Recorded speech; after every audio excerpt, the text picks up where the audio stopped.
Voici Tam Tam Tropical, votre émission d'information et de débat sur l'Afrique et sa diaspora, conçue et présentée par Juvénal Noël.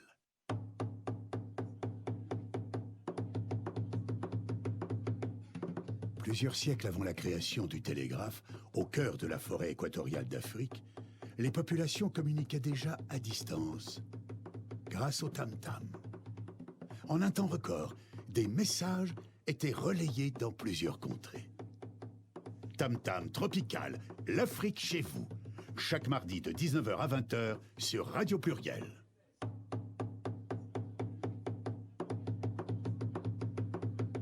Tam Tam Tropical, votre magazine sur l'Afrique, conçu et présenté par Juvénal Noël.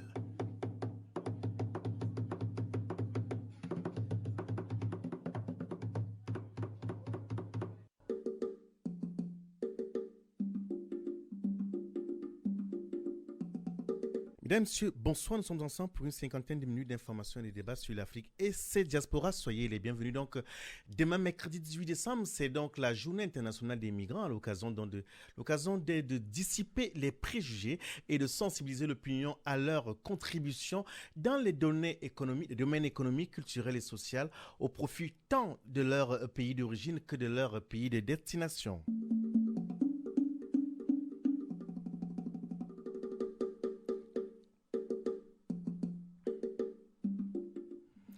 Migration toujours effectivement dans la ville de Lyon. Cela fait plusieurs mois que des jeunes subsahariens errent dans les villes de Lyon et un certain nombre, près de 400 aujourd'hui, environ une cinquantaine au départ, ont pris le domicile donc au squat qui se trouve donc à l'ancien collège Maurice Sèvres. À l'occasion donc de notre rencontre avec ces jeunes, nous avons pu rencontrer le père Christian Delorme qui lui est dans la ville de Lyon. Il est donc militant associatif et fervent défenseur en fait des droits des migrants, mais aussi fervent défenseur aussi du dialogue interreligieux. Nous rencontrerons dans ce journal, dans ce magazine.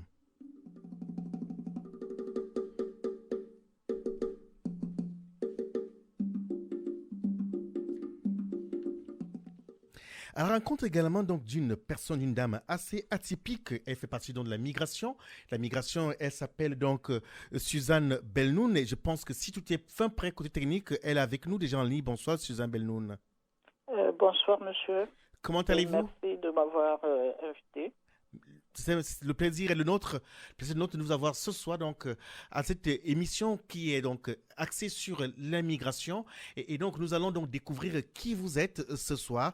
Je dois préciser pour ceux et celles qui nous écoutent ce soir pour la première fois que notre choix de recevoir des profils comme le vôtre, c'est de pouvoir donner envie, permettre donc aux jeunes de pouvoir s'identifier, de pouvoir également susciter une saine émulation de par votre parcours.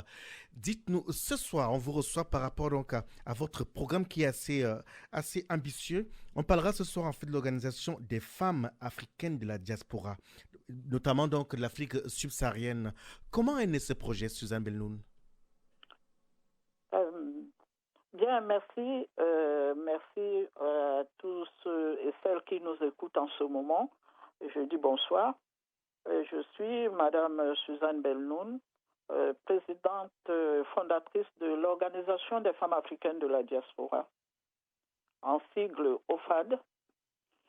C'est une organisation qui a été créée en 2010 et déclarée en 2011 suite à un constat, c'est que l'image de la femme africaine en Europe, particulièrement en France, qui était assez écorchée, parce qu'elle est connue comme une femme qui ne sait ni lire ni écrire, qui a beaucoup d'enfants, qui vit des allocations familiales, dans la polygamie, battue,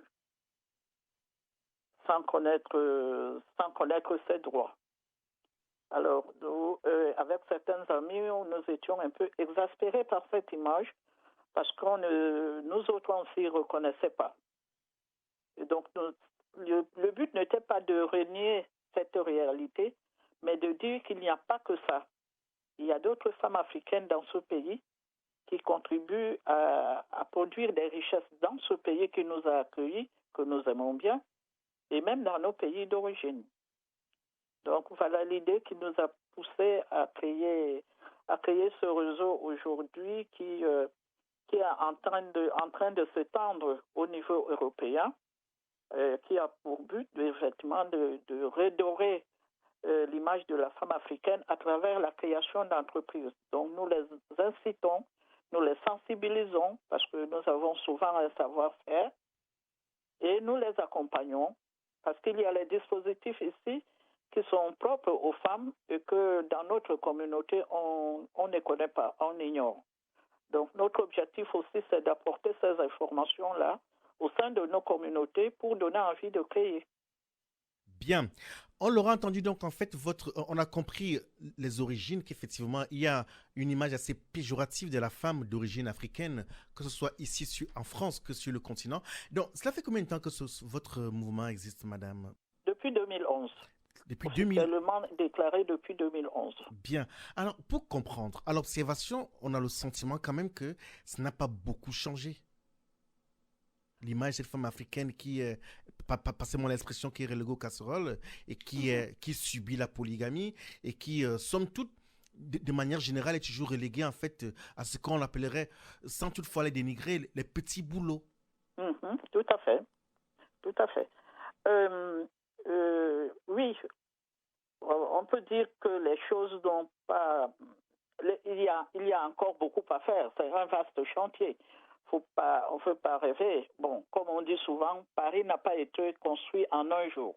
Mais il fallait déjà initier cette démarche, et surtout pour nos enfants, les jeunes générations qui viennent après nous. Parce que moi, dans nos activités, dans nos multiples activités, il y a le Forum économique des femmes africaines que nous organisons chaque année, mais j'ai été marquée par le tout premier forum que nous avons organisé en 2014 à l'ENA. Et il y avait des jeunes africaines qui sont venues participer et tout. Et à la fin, ces jeunes-là sont venus, après 2 jours, sont venus me voir en me disant « Maman Belnoun », parce que c'est comme ça qu'on m'appelle, hein, « Maman Belnoun, on est fiers de vous avoir ». Il y a même certains qui m'invitent même à Sciences Po pour intervenir. On est fiers d'avoir des mamans comme vous. Enfin, on peut parler de vous, de ne plus avoir honte de ces mamans, comme je dis, quelle que soit la maman, n'ayez jamais honte de vos mères. Mais j'étais quand même frappée de voir la joie, l'admiration et la fierté qu'il y avait dans les yeux de ces enfants. Donc, en fait, aujourd'hui, le travail que nous faisons, c'est laisser ce témoin-là, que ces enfants ne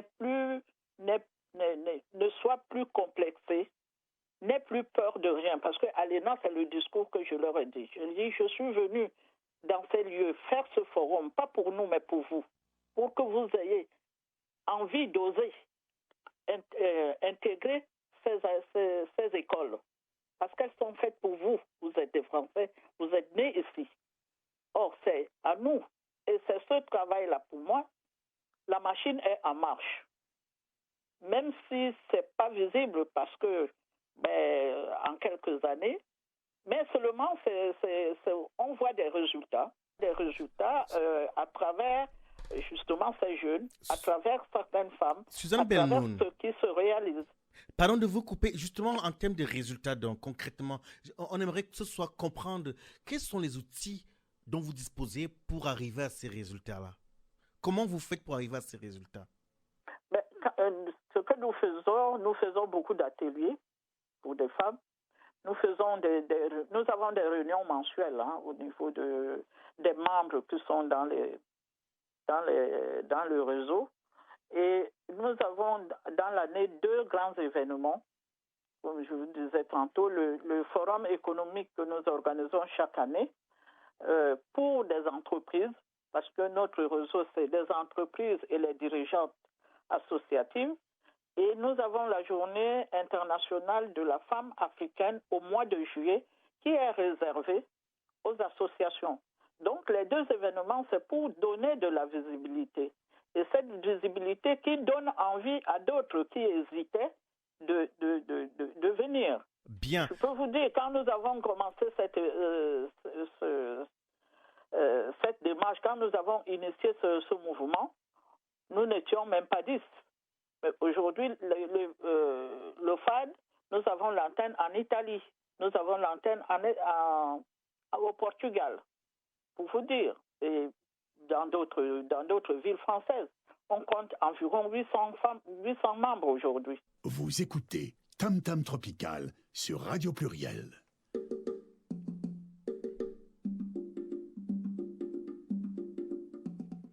Pour ceux et celles qui se joignent à nous, à ce moment dont nous sommes en direct avec Suzanne Belnoun, qui, elle, a un profil assez atypique. C'est une femme chef d'entreprise aujourd'hui, militante associative. Elle est donc responsable au sein donc, de l'Organisation des femmes africaines de la diaspora. Et ce mouvement donc, qui aujourd'hui se donne pour ambition donc, de fédérer les femmes chefs d'entreprise, et également de motiver celles qui n'y croient pas à pouvoir entreprendre pour briser les stéréotypes qui sont généralement à l'endroit des femmes d'origine africaine, femmes battues, femmes qui subissent la polygamie et qui ne vivent que des allocations familiales. Et donc, Suzanne Belnoun, en préparant cette émission, ce que j'ai trouvé assez frappant, c'est que vous êtes parti d'un domaine. En fait, vous arrivez là où on ne vous attendait pas. Vous partez vous êtes issu d'une formation d'hôtelière, vous avez fait l'hôtellerie de luxe. Et aujourd'hui, vous êtes à la tête d'un mouvement de femmes, on va dire, assez entreprenantes. Comment vous êtes arrivé à ça vous-même, de manière personnelle? Mais c'est la femme africaine. Ah, c'est-à-dire, expliquez-nous. Oui, c'est la femme africaine avec sa capacité d'adaptation. Qui, même devant la difficulté, elle versera les larmes et elle saura garder le sourire et affronter. Vous savez comment on définit la femme africaine en Afrique? Pas du tout, expliquez-moi. Ben, voilà, la femme africaine, c'est le poumon de l'Afrique. Mais aujourd'hui, c'est cela que nous battons à garder ici, qu'on ait cette image. Et cette image existe parce que, comme je vous le disais, nous avons fait beaucoup d'avancées parce que même au niveau des institutions aujourd'hui, il y a quelques années, quand on parlait des femmes migrantes, eh bien, c'est les autres qui parlaient à notre place. Aujourd'hui, ce n'est plus le cas. Nous intervenons là où il faut intervenir. Cela ne veut pas dire qu'on a écarté les organisations des femmes françaises qui parlaient des femmes migrantes. Mais nous parlons avec elles et elles ne parlent pas à notre place. Nous sommes reconnus aujourd'hui, nous sommes accrédités auprès de l'Organisation internationale des migrants. Il y a la plateforme des migrants, le forum qui a organisé la journée des migrants samedi dernier. Nous reviendrons sur cet événement tout à l'heure, dans une partie de ce magazine. Exactement, il y a la plateforme européenne des migrants qu'on appelle ADEPT, où nous sommes membres. Nous avons fait un travail de terrain sur le transfert d'argent des femmes, là où personne n'a pensé à travailler. Et ce sont les résultats qui servent aujourd'hui à nous, à faire appel à nous chaque fois qu'on parlait de femmes migrantes. Mais on a l'impression, j'entends ce que vous dites. Bon, moi, dans le travail que j'ai fait, certes, j'arrive à trouver des personnes comme vous, mais de manière générale, on a l'impression qu'en fait, votre travail est peu visible. Comment expliquer cela? Ben, nous expliquons, comment on peut expliquer? On peut expliquer par le fait que, en fait, nous ne sommes pas là pour dire j'ai fait. Nous faisons et on constate et on vient nous chercher. Ceux qui en ont besoin viennent nous chercher. Mais nous ne sommes pas... Bon, nous essayons de communiquer. Nous essayons de communiquer. J'ai eu à faire des émissions sur TV5, sur Africa numéro 1, sur des télés dans nos différents pays. Mais bon, c'est pas notre objectif premier d'aller auprès des médias. C'est vrai que c'est important de communiquer. Mais c'est surtout le travail du terrain, les résultats que nous devons obtenir sur le terrain. le pont que nous arrivons à créer avec nos pays d'origine. Vous écoutez Tam Tam Tropical sur Radio Pluriel.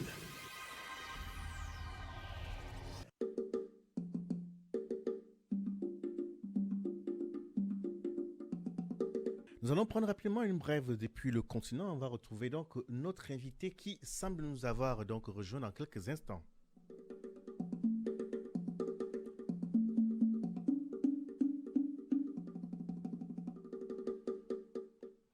Nous allons donc à la côte ouest africaine. C'est une base logistique terroriste qui a donc été découverte au Burkina Faso. Donc la gendarmerie annonce avoir découvert une importante base logistique terroriste dans la localité de Belouro, près de Larbinda, dans le nord du pays. Selon cette même source, c'est au cours d'une patrouille que les gendarmes sont tombés sur cette base. L'état-major de la gendarmerie nationale du Burkina Faso précise qu'au cours de cette opération, 4 terroristes ont été neutralisés.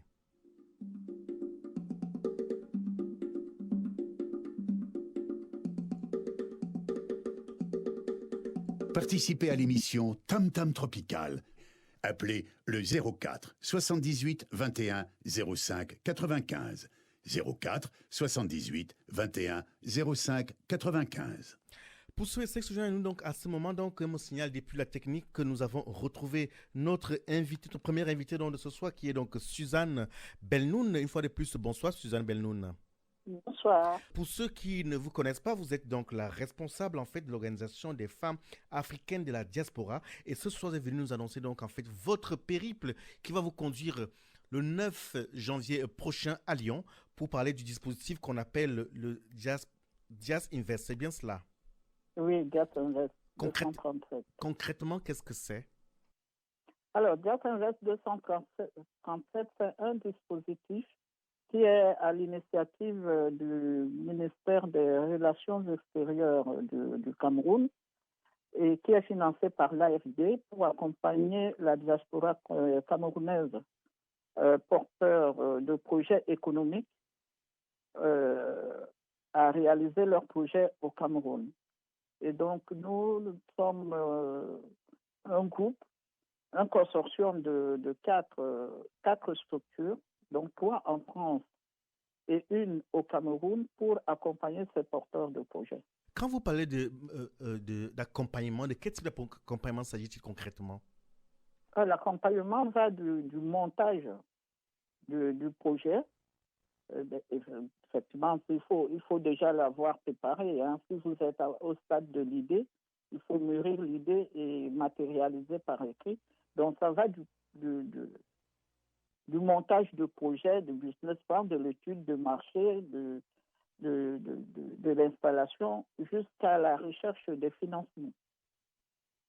C'est vrai que c'est la dernière étape dont vous parlez qui semble souvent la plus difficile. Alors, quand vous dites en fait que vous allez les accompagner, il faut déjà qu'on ait travaillé. Concrètement, qu'est-ce que vous attendez? Ceux qui ont déjà un projet déjà écrit avec un business plan bien étoffé, ou alors ceux qui sont aussi en phase balbutiement pourraient vous rencontrer? Alors, l'accompagnement concerne tous les porteurs de projets, quel que soit le niveau de son projet. On peut être au démarrage de son projet, on peut déjà l'avoir sous la main, c'est-à-dire son business plan. On peut déjà être installé au Cameroun, mais moins de 3 ans. Si vous avez déjà créé votre entreprise au Cameroun il y a moins de 3 ans, on peut continuer à vous accompagner parce qu'on sait très bien qu'un entrepreneur qui a moins de 3 ans d'existence est fragile. Et plus encore quand on part d'ici pour aller créer sa structure. Donc, on sait que c'est pas évident de partir d'ici pour aller s'installer en Afrique. Alors, de manière concrète, quand vous arrivez, comment ça se passe? Oui. C'est-à-dire, aujourd'hui, pour ceux et celles qui nous écoutent ce soir, qu'est-ce qu'ils doivent faire lorsqu'ils arrivent? Alors, tout le monde ne peut pas nous voir puisque le dispositif concerne tous les Camerounais qui sont en France, du nord à l'ouest, à l'est, un peu partout. Donc, on ne peut pas leur dire, si vous voulez inscrire votre dossier, venez à Paris. Ce n'est pas possible. Heureusement qu'il y a la nouvelle technologie aujourd'hui. Donc, il y a un site. Vous allez sur le site, vous tapez www.diasinvest237. Vous tombez sur le site, il y a le dossier de candidature que vous téléchargez et vous remplissez. Vous pouvez nous appeler pour prendre des informations, des renseignements, et c'est d'ailleurs pour cela que je me déplace en ce moment dans les villes, les provinces, pour essayer d'apporter un peu plus d'éclaircissement aux porteurs de projets.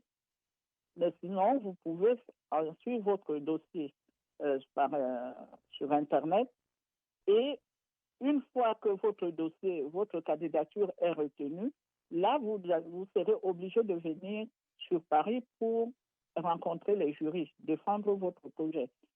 Une fois que vous avez défendu votre projet, vous avez convaincu le jury, vous intégrez le dispositif. Donc, votre accompagnement commence ici en France.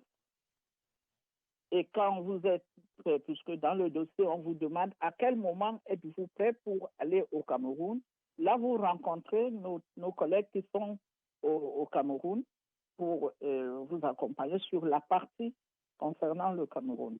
On a dit que ce sera le 9 janvier prochain. On aura l'occasion de revenir donc sur cet événement de manière à ce que ceux et celles qui souhaitent donc vous contacter puissent donc savoir le lieu où se fera donc la rencontre d'informations. Puisque nous arrivons au thème de notre échange, Madame Belnoun, que retenir en substance du projet très ambitieux que vous portez qui s'appelle l'Organisation des femmes africaines de la diaspora? Comment faire pour vous retrouver? Comment faire pour nous retrouver? On a un site OFAD, www.ofadeurope.org. Et puis, je suis joignable par téléphone, hein, même si je me déplace beaucoup, mais je suis joignable. Pour ceux et celles qui me connaissent savent que je suis assez ouvert. Voilà, donc mon numéro de téléphone c'est 06 50 94 54 58. Donc vous parvenez à gérer tout ce monde donc via votre numéro de téléphone. Alors, téléphone, il y a le téléphone, il y a le mail, il y a le Skype. Alors, les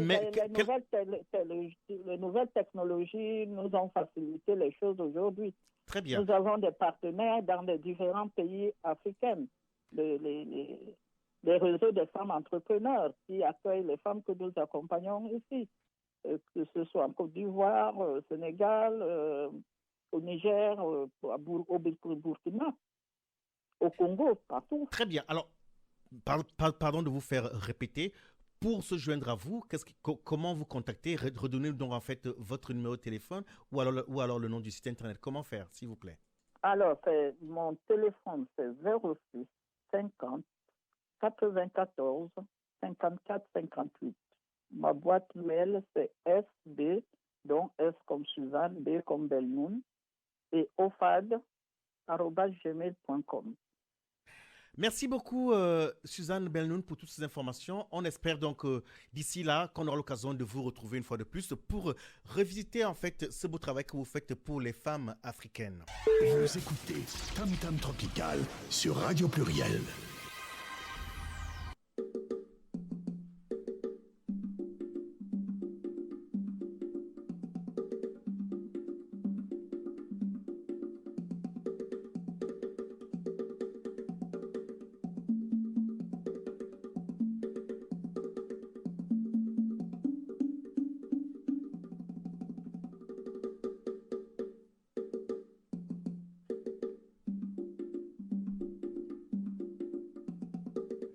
On lance donc en titre, donc c'est demain mercredi 18 décembre que sera donc célébrée la journée internationale des migrants, et c'est dans l'occasion de dissiper donc les préjugés et de sensibiliser l'opinion à leur contribution dans les domaines économiques, culturels et sociaux au profit donc tant des pays d'origine et que de leur pays de destination. Samedi dernier, nous étions donc à Paris pour donc la restitution de la journée nationale des migrants, journée donc qui est également aujourd'hui bien soutenue par l'Agence française de développement. Nous avons donc pu rencontrer donc Monsieur Cabin que nous écoutons. La journée des migrants, ça permet de réunir les acteurs, ça permet de sensibiliser le public, ça permet de travailler ensemble, de progresser, de réfléchir autour à la fois du sort des migrants, du fait que les migrants ne sont pas une menace mais sont une chance pour le développement de nos pays. Et voilà, c'est donc un rendez-vous essentiel pour nous. Quelle place a aujourd'hui en fait le Forum avec ses instances au plan régional, avec les COSIM? Quelle place ont ces structures aujourd'hui au niveau de l'AFD? Alors, le Forum est un partenaire de l'AFD depuis sa création, quasiment, depuis 2002, parce que c'est un interlocuteur essentiel pour nous, pour accompagner, pour connaître le monde des diasporas, le monde associatif, et pour accompagner ces projets, pour développer, faire du co-développement ici et là-bas. Donc c'est un interlocuteur vraiment essentiel.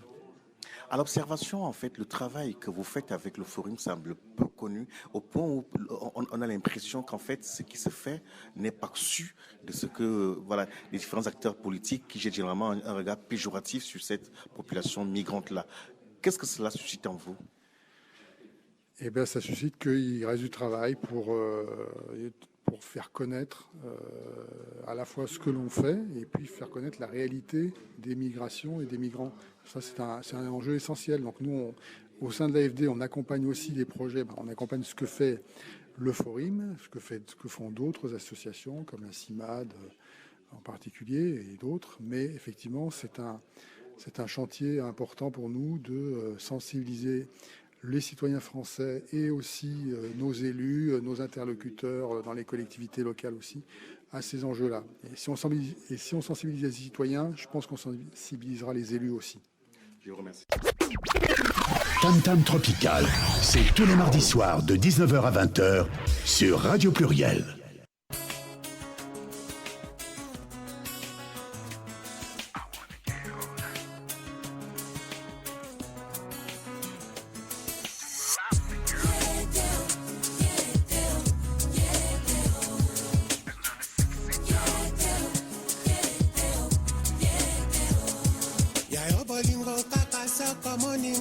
Simalanga obaluke et ça n'a rien coûté, ça langa bien mon pépé yango na zelake luka moto ya kokani nanga oyo na kuti ya pananga ite ebele yango ya mibali oyo na moni na yo yete o sermato katana kina miswa baninga tomoto liboso bebisi kopesa nonga kutu fotete beba ezali ya yo moko luka moto ya kokani na ngai oyo na moni ya pona ngai te ebele yango ya mibali oyo na kuti na yo yete o mama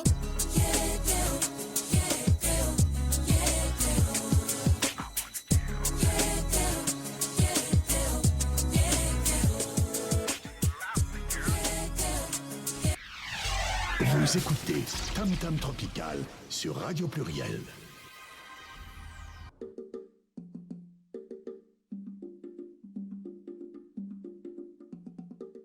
Nous sommes rendus dans une partie de ce magazine. Je vous annonce donc en titre, donc c'est demain la Journée internationale des migrants. Et en prélude donc à cet événement, samedi dernier, était donc à Paris, le Forum des organisations de solidarité internationale issues de la migration, donc organisé donc par avance cet événement. Et pour en parler un peu plus, ce soir, nous sommes avec Alimatou Camara, qui elle nous vient de l'AJGF, si je ne me trompe pas. AJGF, Association des jeunes Guinéens de France. Alimatou, bonsoir. Bonsoir, Juvenal. AJGF, c'est bien l'Association des jeunes Guinéens de France, c'est bien cela? Tout à fait, c'est l'Association des jeunes Guinéens de France. Vous étiez la modératrice donc, dans la première partie des échanges, sachant donc en fait le Forum cette année a retenu comme thématique, en substance, ce sont les nouveaux visages des diasporas engagés, c'est ça? Oui, tout à fait. Donc, le thème de cette année, c'était les nouveaux visages des diasporas engagés, parce qu'il y a plusieurs diasporas. Donc, action et place dans le double espace. Donc, le ici, en France, et puis le là-bas, dans nos différents pays d'origine. Bien. Alimatou, j'aimerais comprendre avec vous ce soir. Vous êtes jeune, Je vous ai vu, vous êtes Oui. jeune. Et quand on parle de nouveaux visages de diaspora engagés, moi, j'ai plutôt l'image que j'ai généralement lorsque je regarde, je suis les nouvelles de ces diasporas, ou plutôt, voilà, pour faire le cas, par exemple, de ceux qui viennent d'Afrique subsaharienne, on a le sentiment qu'en fait, aujourd'hui, voilà, c'est plus des envahisseurs qui continuent d'arriver. Et on ne voit pas ces diasporas engagés déjà pour ici, en France. Comment expliquer cela? Alors, en fait, pour ma part, ces jeunes, ils sont engagés aujourd'hui de diverses manières. Donc, on ne le perçoit pas comme ça, mais il y a des jeunes qui s'engagent sous forme d'associations étudiantes, des associations autour d'un intérêt commun qui peut porter sur l'emploi, l'entrepreneuriat. On a également pu découvrir au cours de cette journée des migrations qu'il y avait aussi de nouvelles personnes qui arrivent dans la solidarité internationale, qui peut être aussi les enfants adoptés qui viennent de l'international. Comment expliquer le fait qu'aujourd'hui, ces engagements, ces différences d'engagement semblent, je dis bien, semblent pas visibles du tout? Ce n'est pas difficile avec les nouvelles technologies. On a moyen de s'engager où que l'on soit. Si je prends l'exemple de mon association, l'Association des jeunes Guinéens de France, qui a son siège pourtant à Paris, on a des jeunes qui sont engagés de tous les coins de la France. Ils peuvent être à Nice, comme ils peuvent être à Nancy, à Lyon, un peu partout. Donc, il y a des moyens de communication aujourd'hui qui sont à notre portée, qui facilitent les échanges et qui permet à n'importe qui souhaite s'engager dans une association de pouvoir le faire. Donc, c'est les nouveaux moyens qui sont là et qui sont à la portée de tous, que l'on utilise tous les jours. Il n'y a pas de raison que ça ne marche pas, quoi. Bien, alors quand on parle de nouveaux visages, qu'est-ce qui est nouveau? Qu'y a-t-il de nouveau et quelles sont les formes d'engagement qu'on peut relever aujourd'hui? Alors, quand on parle de nouveaux visages, on a justement, par rapport à avant, c'était plutôt des personnes qui sont arrivées ici en France pour travailler, qui se sont retrouvées pour créer et maintenir ce lien social qu'on a l'habitude de vivre dans nos différents pays.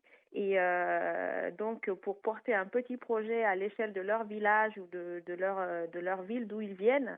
Et aujourd'hui, on a ces jeunes étudiants qui sont là et qui veulent s'engager. On a des cadres aussi, des jeunes qui ont fini d'étudier, qui veulent poursuivre en tout cas leur engagement associatif en s'impliquant dans divers projets.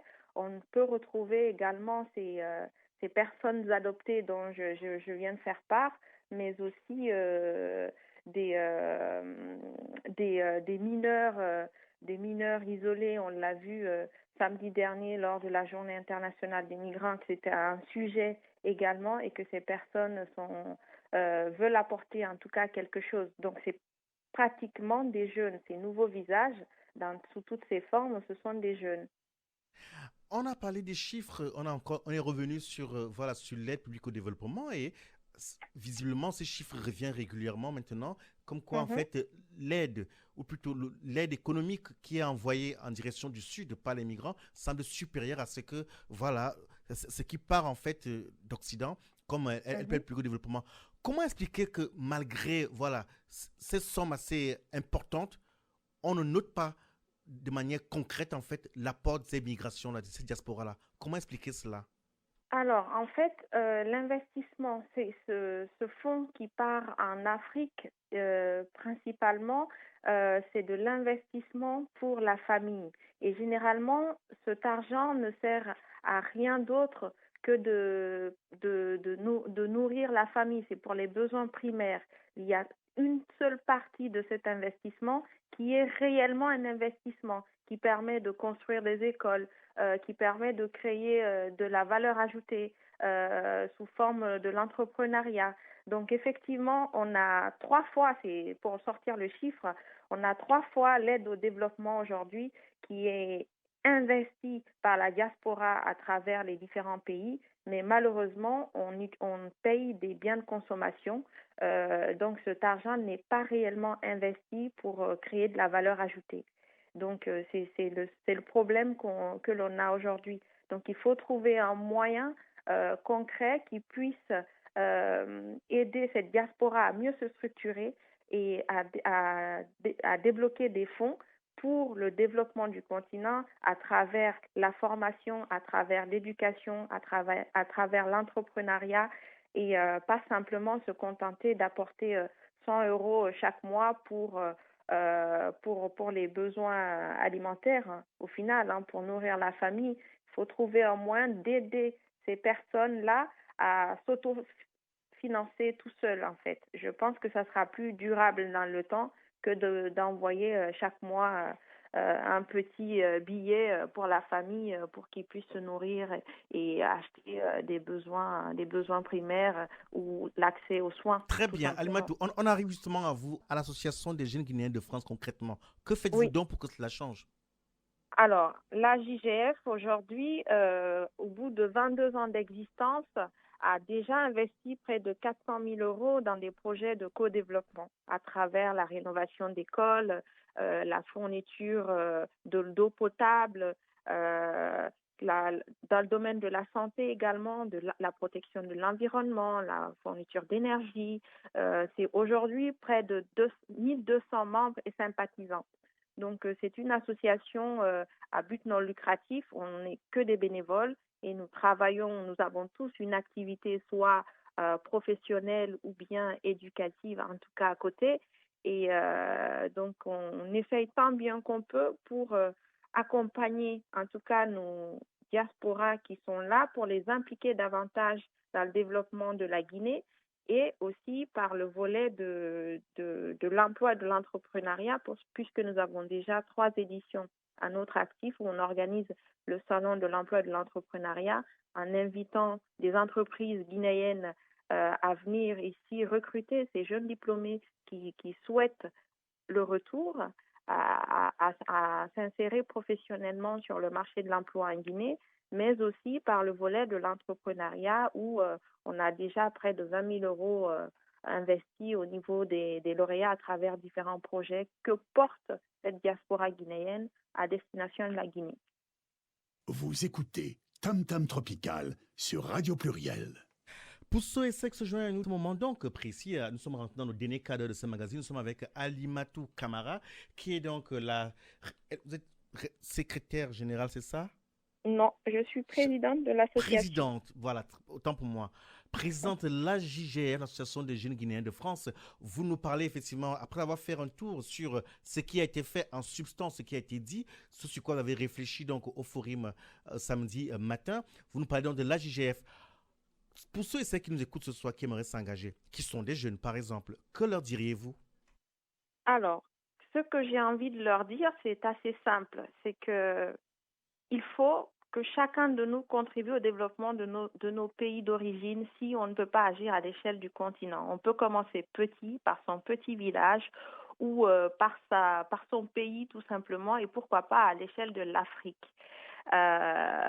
Travailler simplement aujourd'hui, pour moi, ce n'est pas...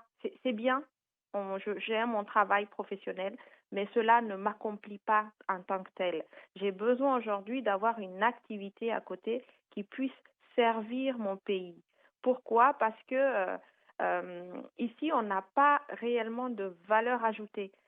On s'engage un tout petit peu pour nos villages, pour notre pays, à notre échelle, mais ce petit changement apportera beaucoup. Donc, il y a plusieurs modes d'engagement. On peut s'engager politiquement, on peut s'engager dans l'activité associative, peu importe la façon dont on s'engage, ou être entrepreneur et accompagner son pays dans son développement. Peu importe le modèle, il faut qu'on y pense en tout cas pour aider l'Afrique à émerger. Merci beaucoup Alimatou Camara pour cette belle phrase en guise de conclusion. On espère vous avoir prochainement pour réfléchir également sur tout ce qui se fait en termes de co-développement, en termes de migration, sur ces questions-là. Merci et bonne soirée. Merci beaucoup. Merci, bonne soirée. Au revoir. Tam Tam Tropical, c'est tous les mardis soirs de 19h à 20h sur Radio Pluriel.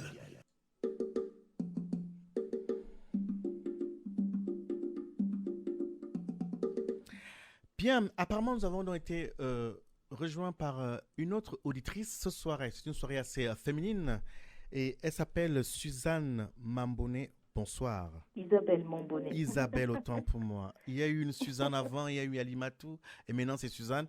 Isabelle, autant pour moi. Les hommes ne sont pas là ce soir, on se pose bien la question pourquoi.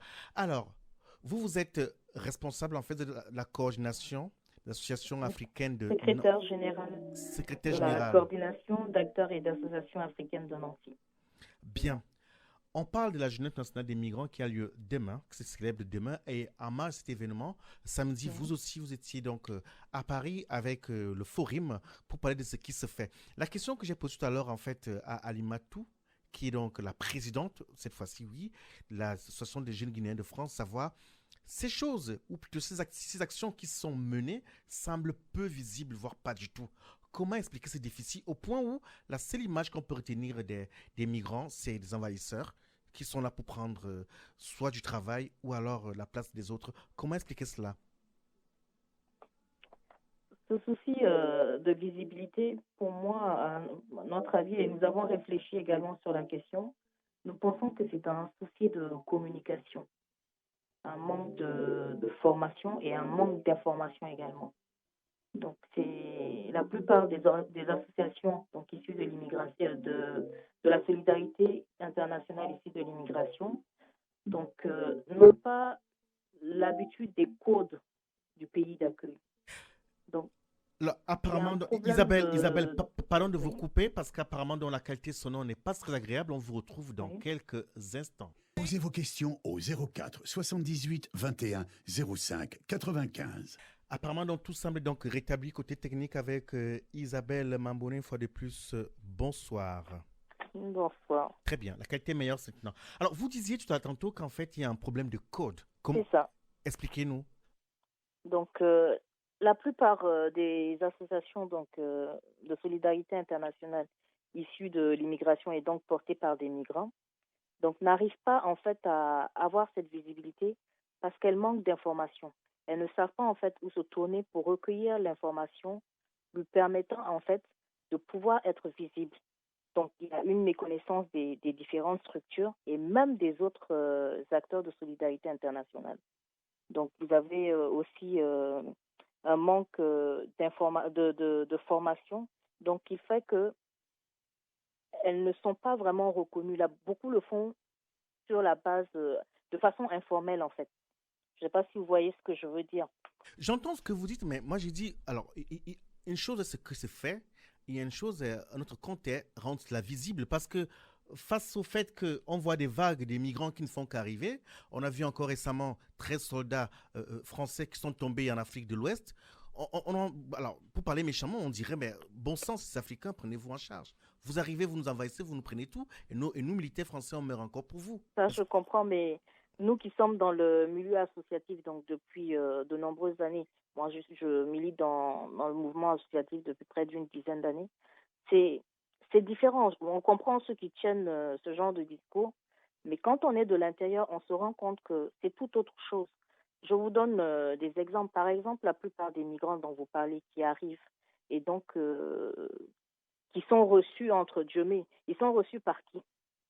C'est vrai qu'il y a des cadres qui sont mis donc par les services sociaux et publics pour s'occuper d'eux, mais il y a beaucoup qui arrivent. Donc la plupart, quand ils arrivent, ils sont sans papier.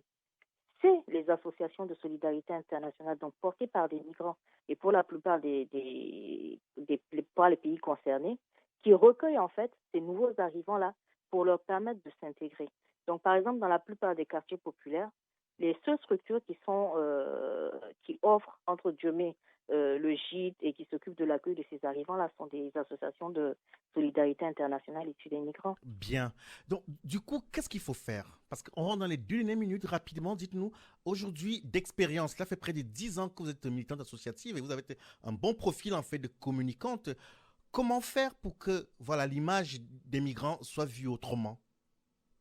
Je pense qu'il faut communiquer aussi sur l'apport des migrants, ce que les migrants apportent aux pays qui les accueillent.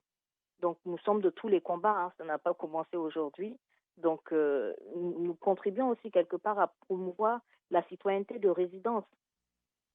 parce que quelque part, nous devenons citoyens, entre guillemets aussi, de ces territoires-là. Donc, nous avons une double appartenance. Donc, ce qui fait que nous sommes de bons vecteurs comment je peux dire ça, de cohésion quelque part entre les humains. Nous apportons un savoir-faire culturel qui est là. Et aujourd'hui, nous savons que la culture en France surtout occupe une très grande place. Donc tout ça, c'est des vecteurs de, comment je peux dire ça, de cohésion entre les peuples, et c'est pas négligeable. Bien. Aujourd'hui, quand on parle de migrants, on a juste l'impression que c'est des gens venus voir des envahisseurs. Mais le migrant aujourd'hui, il va partout. Il y a une certaine cohésion globale. Bien. Désolé de vous interrompre parce qu'on espère vous avoir très prochainement. Et puis, on pourra développer cet aspect, on va dire, inclusif en fait des migrants. Bonne soirée. Merci, au revoir. Au revoir. Monsieur Tonou, le magazine arrive à son terme et donc on vous rappelle que demain sera donc la Journée nationale des migrants, journée sur laquelle donc en fait c'est l'occasion de dissiper les préjugés et de sensibiliser l'opinion à leur contribution dans les pays où ils arrivent. On se retrouve donc l'année prochaine pour une autre émission de Tam Tam Tropical. D'avance, bonne fête. Plusieurs siècles avant la création du